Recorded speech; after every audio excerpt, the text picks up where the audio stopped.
Porque a Luísa apurou que ministros da corte mostram divergências nas penas para os condenados pelos atos de 8 de janeiro. Conta pra gente então, Luísa. Débora, pois as ações penais que envolvem as pessoas que foram acusadas, né, pelos atos antidemocráticos de 8 de janeiro, essas cenas que a gente vê agora aí na nossa tela, esses julgamentos têm acontecido ao longo dos últimos meses, últimos 2 anos, e recentemente houve mais um bloco aí de condenações por parte do Supremo.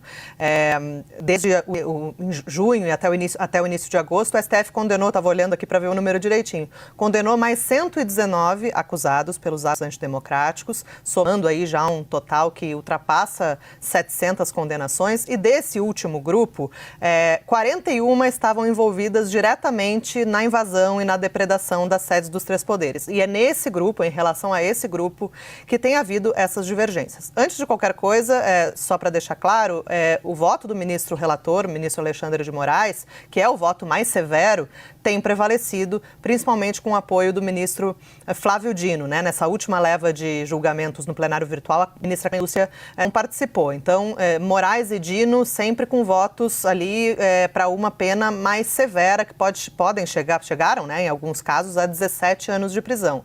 E aí, o que a gente observa? O ministro Cristiano Zanin tem se colocado como uma espécie de voto intermediário ali. Zanin votou, em alguns casos, por exemplo, nesses de 17 anos de prisão, Zanin entendeu que a penalidade deveria ser 15 anos de prisão. E o ministro Luiz Fux é o ministro da primeira turma que vota de maneira mais branda em relação às penas, né? Então, nessa decisão, a gente lembra, Moraes e Dino, 17 anos de prisão.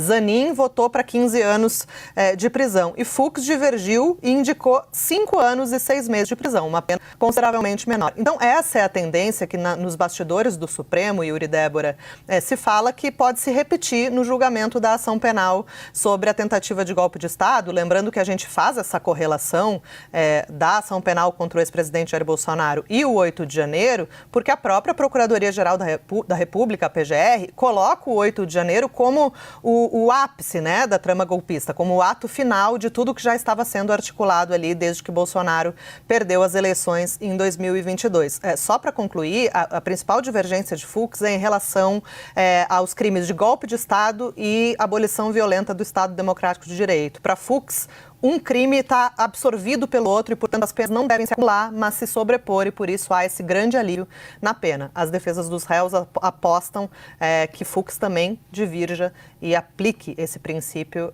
também na ação penal envolvendo Bolsonaro. Luísa Martins, muito obrigado mais uma vez.